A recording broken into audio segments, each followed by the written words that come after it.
And then let's say you go under contract with the seller for easy numbers, $100,000, and then you find a cash buyer for $110,000. You're able to make that difference as the middleman of $10,000.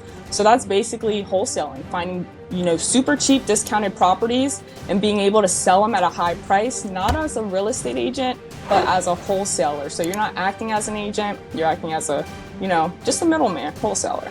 Yeah, so that one blows my mind. That came from a text message, and we literally sent the message, and the landlord texts back and said, "Tired landlord price, 165,000, 5 units." And hi, everybody. Jose Luis Morales here. Welcome back to another episode of the Morales Group Show. Today, we have Stefanie Kebede. She's a real estate agent slash investor out of Harrisburg, Pennsylvania, or PA. And then today, she's going to be talking to us. Can a realtor be an investor in real estate? And some of the pros and cons of being a real estate agent or a realtor and an investor, how they can work together, what not to do, and some of the benefits of doing that. So welcome to the show, Stefanie. How are you? I appreciate it, Jose. Thank you for having me on. I'm doing pretty good. I love it. So for our viewers that don't know who Stefanie is, who is Stefanie Kebede? And then how did you get involved in real estate sales and also real estate investments as well, too? Yeah, so I'm a 23-year-old real estate entrepreneur, real estate agent, investor, content creator, I guess you could say. But it all started when I was, 19 going on 20. I actually dropped out of college. I felt like God wanted me to show that you don't need a college degree in order to become successful. My parents were not with it, but, I took that step. I had a warehouse job at the time, so a full-time job during the week, and then a part-time job on the weekend as a caregiver. So was trying to rake up as much money as possible and utilize that money in regards to my drop shipping businesses I had at the time. So just constantly working, constantly on the grind. And I realized at that time I had a money mindset. I was just focused on money. Like, I'm going to make a quick 6 figures off of this, where God doesn't want our mindsets there. He wants our mindsets on his purpose, his will for us, right? So I had that realization. So started diving deeper into his word. That's when I stopped the drop shipping. I also stopped the warehouse job, and then COVID hit during this period of time. So I had to stop the caregiving job. So I had nothing going for me, kind of lost, like, what's my purpose? No college degree, no nothing. And then one night I'm scrolling on Zillow, and then thought came to me, like, go be a real estate agent. My grandfather, he's a real estate investor, so has a couple of houses and stuff. So it's in the family. But I was like, all right, let's go see. I'll be a real estate agent. I told my mom that night. She was like, all right, I'll pay for the course and everything. So it was May 1st, I believe, is when I signed up. It took me 29 days to complete that course. And then roughly 3 months, just because of COVID, it took for me to actually get my license. Other than that, it took me 9 months to get my first real estate deal. Then after that, then the deals started rolling in. Then I started my real estate investing company, Stefanie Buys Houses, partnered up with my now partner, Skylar. And now we're doing deals where it's wholesales, novations, fix and flips, now building the rental portfolio as well. I love it. I love it. So basically 9 months to get your first real estate sale or real estate property to purchase. So as an agent, a real estate sale. So that's awesome. Yeah, it took me 6 months to do it as well, too. So it kind of took a while. So I'm actually a real estate agent slash investor as well, too. But it always surprises me how so many people don't actually do both. Like, a lot of the real estate agents don't own the product that they're selling, which is an investor. What triggered you to also want to do the investment side? And what do you feel the benefits of being an investor and a realtor are? Yeah, so even before I had that realization of becoming a real estate agent, a couple years ago, my mom actually took me to a seminar within Harrisburg, and they talked about wholesaling, they talked about investing, but they give you just a little bit so you can buy more. And we did, my mom ended up going and buying more for us and stuff, but turns out it was a scam. But that little thing is what sparked the interest of me getting into real estate investing. So I went to YouTube University, looked up, different stuff. King Kong, what his wholesale to millions, he was like the biggest one, the first one I came across, talking about wholesaling. And it was just so intriguing to me. So I was like, you know what, this is something I can see myself doing, but I never really pursued it. And it would just be like an on and off kind of thing whenever I looked into it. Got it. Now, for maybe real estate agents out there that maybe don't Mm-hmm. know what wholesaling is, what is real estate wholesaling? And how does Yeah, somebody do that? Yeah, so real estate wholesaling is basically finding off market deals, reaching out to owners that may be in some sort of distress. They may be going through pre foreclosure, they may be back on their taxes. They may just inherited a property that they do not want and they're looking to offload. And that's where you come as a wholesaler, where you're able to offer them a number. It's going to be a lower number, not market value. And you go under contract with them, and then you basically find a buyer. So you play the middleman. And then let's say you go under contract with the seller for easy numbers, $100,000. And then you find a cash buyer for $110,000. You're able to make that difference as the middleman of $10,000. So that's basically wholesaling, finding, super cheap discounted properties and being able to sell them at a high price, not as a real estate agent, but as a wholesaler. So you're not acting as an agent, you're acting as just a middleman, wholesaler. I love it. I love it. And then for maybe like somebody that doesn't want the wholesale offer, does that Mm-hmm. ever lead to an opportunity for you to maybe help them as a real estate agent if that doesn't work out? And then how do you manage that as well too? Because a real estate agent has a fiduciary duty to help their clients get top dollar, yet a Right. wholesaler wants to maybe offer a little bit less. How do you balance that out? And how do you keep that so that you're able to serve them in whatever they want to be served? Yeah, so every seller goes through a different situation. So one deal may work out one way compared to another deal. It's crazy because my first deal actually came from me calling from listings. And this deal, I set an appointment as a real estate agent, not really as an investor, but I remember her telling me there was mold in the property. So a little bit of investor alert went off. So I went to the appointment, kind of gave her the rundown of everything, and then talked to her. Basically, if you were to sell as is, this is what you would get at this price if I were to list it and help you out. But if you were to sell as a cash offer as is, no inspections, a straight, easy sell for you where you don't have to worry about appraisals or anything like that, this is the price you would get. And you let them choose. You don't force them to do anything. You're just there to help. If it works out, great. But if it doesn't, no biggie. You're just there to be able to provide that solution. So that's how I basically structure deals. And sometimes we'll even add creative financing stuff where sometimes the seller may say, hey, I want the money, I want a higher amount for it. Where we could say seller financing may be an option, you know. How important do you believe that for real estate agents is it to get somewhat familiar with creative financing, to get familiar with wholesaling, to get familiar with how to make cash offers? Do you think that's important in order to be a successful real estate agent? I honestly do. The ones that aren't familiar with this stuff, they're losing out on so many potential deals. Whenever you have the opportunity to present different opportunities, different solutions that a seller may choose, it makes it more easier for them to figure out what works best for them. It's just like having tools in your tool belt. If you know how to wholesale, that's a tool right there. If you're an agent, that's a tool. If you know creative financing, that's a tool. So different tools in your tool belt, that's going to get you a lot further than just being a real estate agent or just being a wholesaler. I love it. I remember sitting in front of a seller and I was telling him, look, I can sell your property via listing at 850. He's like, nope, I want a cash offer. Here's two other Mm-hmm. cash offers. Give me one or I'm going with one of these.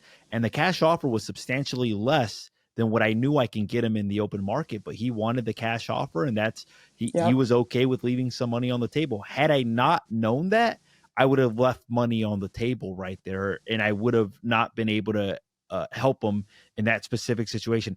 Kind of what I'm hearing from you is that you're kind of indifferent about it, meaning like I know some people that are like trying to steer them in a certain way to that benefits them more. You kind of sound like it's more, um, hey, these are your options that you have.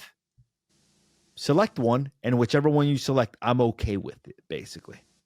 Right, most definitely. And sometimes I'll say it may not even work, and you have to be okay with that. That it may not work. So some deals they're just gonna fall through, and you just got to move on to the next. But I do my best to be able to provide different solutions, and whichever one that works for them, that's awesome. What's your age? I'm 23 years old.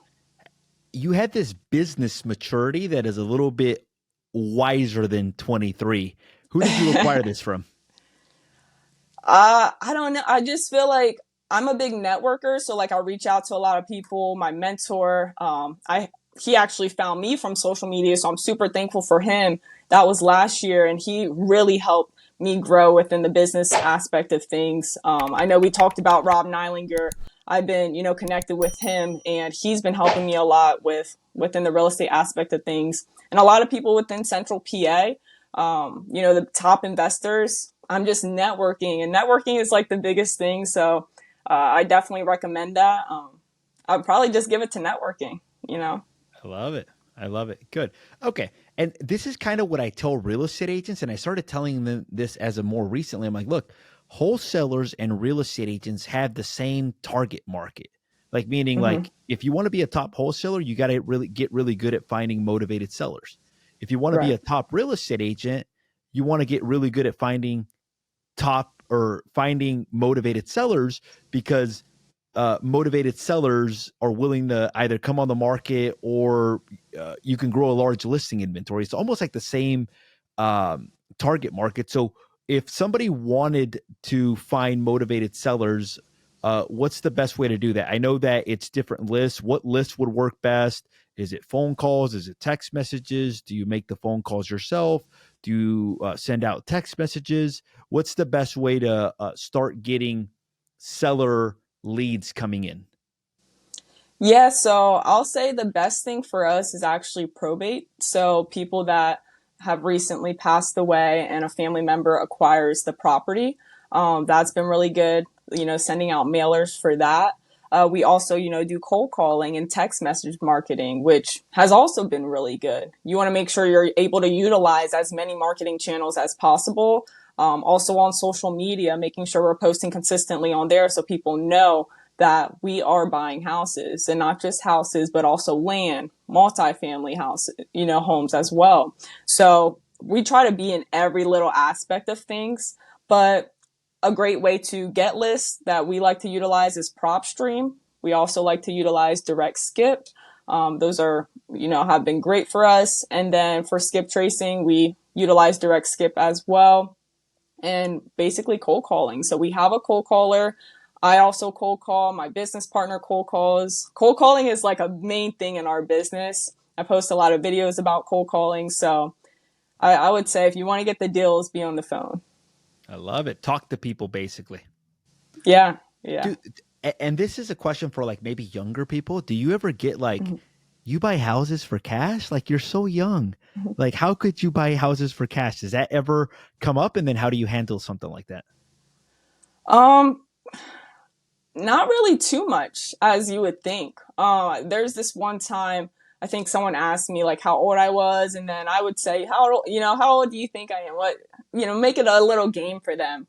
Um, but yeah, the thing that helps me is I just say I grew up in the business, with my grandfather owning real estate. So I really know it because I grew up in it, and that kind of helped with credibility. But with me also being a real estate agent, that also helps with the credibility as well. So that's kind of how I get around that. Love it. So off camera, you told me that you have seven rental properties already. Can you walk us through that journey of buying your first rental property? Did that happen before you got licensed as a real estate agent for your first one? Or how far into your getting licensed process did that happen?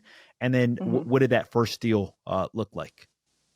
Yep. So this is my third year, I believe, of me being a real estate agent.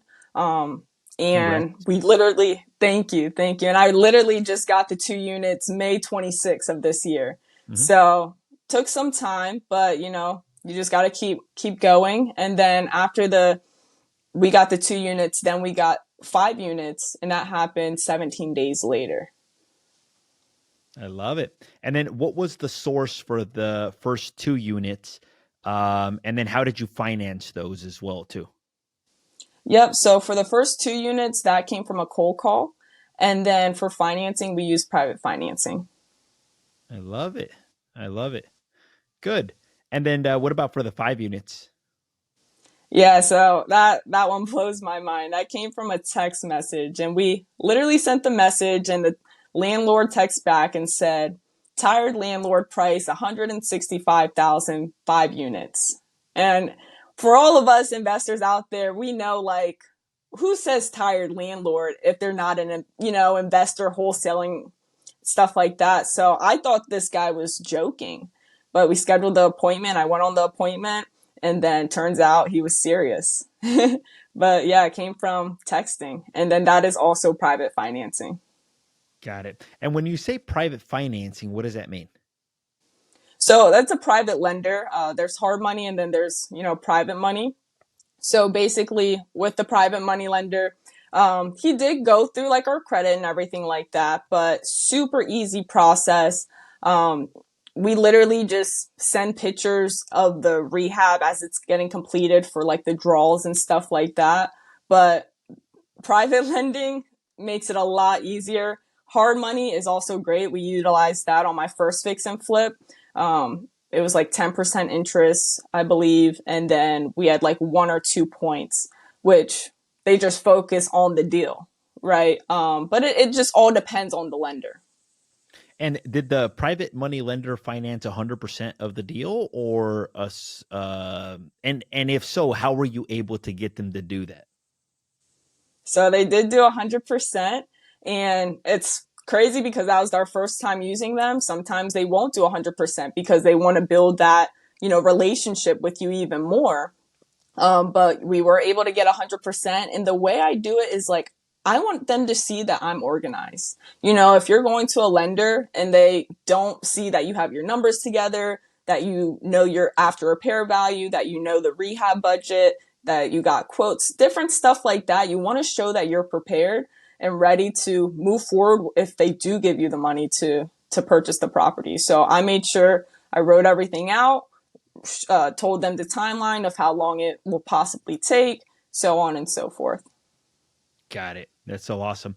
And it's funny because one of the big roadblocks for a lot of people is, well, I don't have any money, or I don't Mm-hmm. have the money to do this. But the reality is that if you find the right deal, the money will come, basically. Like, meaning, as long as you're networking, talking to people, that will come. Yep. What I wanted to ask you as well too, was as it relates to um, the ARV. What is the after repair value for the 5 unit, and what did you purchase? Mm-hmm. You purchased it for 165, right? But what was the after repair value Right. for that, and what's that project going to look like? Yeah, so we are actually still in the middle of renovations for it. So as we bought it, there was 1 unit that was vacant. All the other units were rented out. The rents were low. So then we, came in, told the tenants that we're working on renovations, stuff like that. We did boost the rent up $100. We want to make sure we're increasing the cash flow and decreasing the expenses. So with that being said, we're dealing with like trash. So like we had a dumpster on the property, which was costing us like $500 a month, where we were able to go to trash cans and minus our expenses $200. Right. So we're in the middle of this phase of like stabilizing the property. So we don't have it appraised just yet, but our projection is going to be like mid 500s or so on and so forth, probably even hitting 600,000. Got it. And did you really buy it for the 165 that he said, the tire landlord price? Yeah. I did That's try to negotiate a little bit lower, but he was like, you're already getting a deal. So I was like, all right, let's do it. it's funny because I've had situations like that where it's like you still try it, but you're already getting a smoking deal, so it doesn't make sense for you to lose the deal Yeah. as Right. a result of that. Good. And then what about creative financing? So have you done any creative financing deals yet? And then if not, what would you recommend for maybe other real estate agents or investors that are trying to learn creative financing? And what does that even mean, creative finance? Yeah, so we haven't done any yet, but I am knowledgeable on it. So what I do, like I watch a lot of Pace Morby. I just study people on YouTube. I haven't paid for any course in regards to creative financing. And then my mentor is also a huge help whenever I have questions in regards to it. Um, but yeah, it's such a great way to, like I said, have options, give the seller options whenever you're, giving them an offer. It's funny because I have a client that just called me up recently and she's like, look, my father passed away. He bought the property like less than 6 months ago. Hmm. Um, no, it was like a year ago. He talked to another agent. The other agent told him it was going to be a short sale. And the first thing that popped in my head is some sort of subject to deal, basically, because Right. they're current on the Yeah. mortgage. And that was the first thing that popped in my head. But it's funny because 3 years ago, the first thing that would have popped in my head would have been short sale. That would have been the first thing that popped in my head as well too. But because they have a good interest rate on the property, not a lot of equity, that might be a better option for them as well too. Yeah, yeah. And it's great to have that tool in your tool belt. Mm-hmm. 100%. Okay, good. Um, what are your goals for the future? Like, where do you see yourself 5, 10, 15, 20 years from now? Yeah, so I heard someone say like we shouldn't really write our goals down. We should write our goals down in pencil just because God always changes everything. Like we may have a vision of what we see for ourselves, but God may have something even bigger for us. Mhm. But in regards to that, like I see me and my business partner owning, more than 100 units, us having a system all played out so we're not working in the business, but we're able to overlook the business. But our main focus would be definitely building the rental portfolio to build that financial freedom so I can spend more time with my family and, go travel, go to different networking events, so on and so forth. I love it. What percentage of your business is wholesale, flips, listings, and buyers? I don't work with buyers at all anymore just because a real estate investor told me this was probably the best advice. He was like, whatever you focus on expands. And at that time, I was just focused on making house tours and stuff like that, which would just generate more buyer clients and having me drive around, putting in offers that wouldn't get accepted and stuff like that. So I don't work with buyers anymore. I'll do some listings, but not really so much. More so, unless it's for the company. I really just focus 100% on our real estate company, real estate investing company. Got it. And then, but some listings, right? Or what do you do with the listing leads that you get? Like, let's say a probate says, "Hey, I want retail value." Do you just refer those out, or do you actually work with those personally, or no? More so, refer it out. Yeah, it's nice to get a little referral fee, especially on the buyer side as well. Like I'll send out a lot of referrals. I love it. I love it. That's good. It's funny because I gave up working with buyers as well too, like 6 years ago, when I Oh strictly wow. work with sellers, Hmm. and now we're doing more of the flipping, um, flipping, a little bit of wholesaling, a little bit of double closes, and then we're trying to learn more about creative financing as well too. What Awesome. advice would you give to somebody looking to become an investor, as it relates to events to attend, podcasts to listen to? Who are the players on YouTube University that you consistently Mhm. listen to? Um, any advice there? Yeah, so number one, definitely start going to real estate investing meetups. You got to get your name out there. You got to talk to the big people within your area. Number two, like we were saying, YouTube University. A lot of the people in the beginning I was watching, Jamil Damji, Brent Daniels, Pace Morby, those were probably like the main. And then also Wholesale to Millions. Um, they are great. I would say like Pace Morby's the creative finance guy, Brent Daniels, wholesale guy. Jamil is also like a wholesale guy. And then, what's his name? Wholesale to Millions is also wholesaling. So that is basically the main thing I would focus on. And like I said, whatever you focus on, expand. So go all in. If you're serious about real estate investing, you got to go all in with it, you know. What disclosures do you have to give as a real estate agent that you normally wouldn't give as a just an investor without a license? Yeah, so as a real estate agent, we always have to give that consumer notice.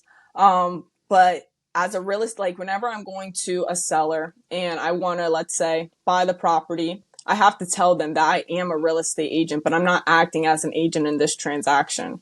So that's something you have to do whenever are looking to maybe wholesale, fix and flip, novate, anything like that. You have to disclose that you are a real estate agent.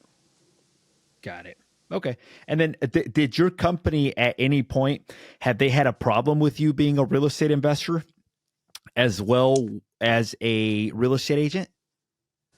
No, I haven't had anything, knock on some wood, but yeah, it's been fine. I know some companies give agents, a little hassle in regards to it, but I would say it's more of those traditional companies because they just want you focus on, the agent stuff since they don't love investing. But with EXP, that's who I'm with as an agent. I haven't had any backlash in regards to it. I love it. I'm EXP as well too. Best company in the world. Yeah, yeah, for sure. Why do you think more real estate agents don't invest in real estate? I think it's the risk. I think they're scared. I mean, if you purchase a property, let's say with private financing and you're looking to do a fix and flip, and let's say the numbers don't turn out how you projected them to be, you could be owing a lot of money in the end, and it's scary. So real estate investing is a, high risk, high reward type of deal. Whereas, if you're going to be just a real estate agent, it's lower risk, lower reward. Where let's say you do a deal, a real estate agent can make $5,000. Let's say you wholesale the same deal, you probably could make 15,000. It's a big difference. Wholesalers can make so much money, or like flippers and stuff like that. But let me say, wholesaling, there's not really a risk. You don't really have too much of a risk when you're wholesaling, but for flipping, that's where the risk comes involved. Whenever you have ownership of a property, Do you like flipping better or wholesaling? wholesaling. Why? Because of the risk factor? Yeah, but also because of the timeline factor. Like, I'd rather just get the deal, move on to the next, get the deal, move on to the next. Plus, you also have to deal with contractors when you're flipping. Some contractors, they can be, tough to manage. And for them getting the job done, it can take a long time just to find a good contractor. So I don't know. I just would rather go with that wholesale deal. Got it. What have been some of the challenges that you've had, or like maybe like some of the things that um, some people may not know about you, or what challenges have you experienced in this journey of becoming a real estate investor? A challenge, I would say, trying new things is always a great way. Like, new strategies is great because you have to see if you're good at them. We recently done a hotel, our very first hotel, where basically you buy the property, you may do like a little clean out, some paint, stuff like that, just throw it back on the market. So not a full on flip. And with this property, it was actually out in Hershey, PA. We thought we could have made like 70,000 on this wholesale deal, 80,000, like a really good profit margin. But we didn't, I guess we just didn't know Hershey as well as we do Harrisburg. And it just was a little nerve wracking. The property stayed on the market for, I think it was over 30 days. So we're over here paying money to our private money lender, the interest payments, and each month making sure he gets his payments. And then it just makes our flow of money go down, our profit go down. I'm doing open houses and stuff like that, and we're just not getting anything to hit. So that's where it can be nerve wracking. Where we figured out, like, I'm glad we did it just so we know, okay, this is something we're not great at. So let's focus on what we are good at. So So basically, stick more to wholesaling versus the hotel aspect of it. Yeah, I mean we're really good at wholesaling. We're good at novations. But what we're good at, it may be completely different for a person Somebody watching. else. You know, yeah. So as well as rental properties doing like the burst strategy that we're seeing that we're also pretty good at that. So stick to what you're good at. I love it. So let's have a conversation with the seller, right? You call me, Mm-hmm. you're an investor. I'm a tired landlord. What would that conversation look like? Yeah, so if you're a tired landlord, I probably already know your name. So I'll say, hey, Jose. And This is then, him. Who's this? yeah, hey, this is Stefanie Kebede. I was just driving around the area, just noticed your property here on 123 Main Street. I was just curious, have you ever thought about selling this one by chance? I have thought about selling it, but if you're looking to like lowball me, that's not who I am, you know? Like I would consider an offer on it though. No, I mean, I would be the same way. I'm not looking for a low ball if I were looking to sell too. But yeah, I mean, tell me a little bit more about it. Is this your primary residence or an No, it's just investment like a property you got? rental. I've owned this rental for like 30 years. It was passed down to me by my dad at some Oh, point, so my geez. dad kind of left it to me, and yeah. Okay. No, that's all good. So you have tenants in there at the moment. Are they a month to Correct. month or year lease? No, they're month to month on it. Month to month. Okay. Okay. So if you don't mind me asking, how much are they being charged for rent? Oh, they're like way under market. They're like probably like $300 a month or something like Oh that. my gosh.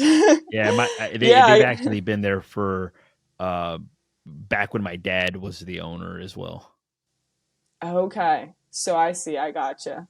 I mean, I can kind of see why you'd want to sell this property then with the rent being that low. Yeah, I'm But yeah, really not making too much money off of it. yeah, most definitely. And what's the condition like of it? I mean, does it need a lot of work? Would we need to put a lot into it?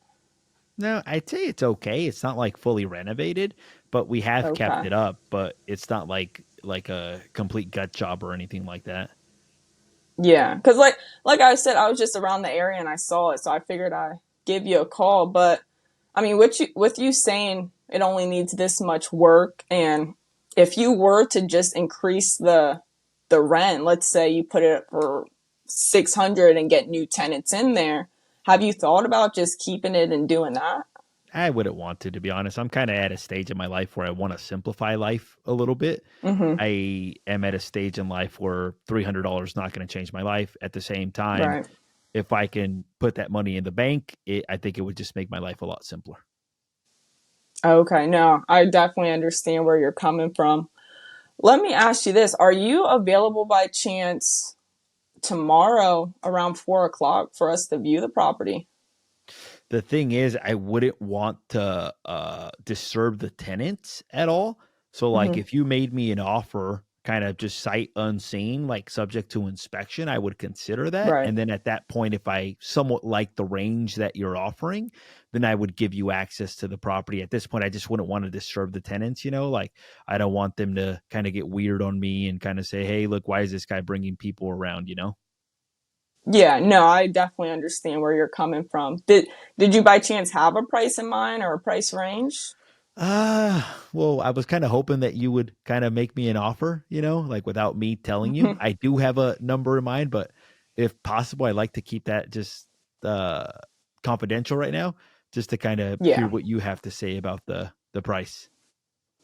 Yeah, well, I mean, I would definitely have to talk it over with my partner. I can't really put numbers on, on the property right now. The thing is, too, it's hard to say without not seeing actual photos. And I know you said subject to, after we go through the property, we can make a contingent off of that. But it's just, it's tough with me not actually seeing Saying it. what the condition is. Yeah, to be able to give you an offer. I'd be doing a disservice if I just gave you a number, and I don't want to Well, do that for you. Well, I think what I can do is I could send you some pictures. I got some pictures. Or wait, you know what? I just realized that um, there's actually some pictures. I don't know how they got on there, but there's some pictures on Zillow that are Okay. somewhat accurate, like on the property. So I don't know if you want to take a look at those, but Yeah, there's some yeah. online already.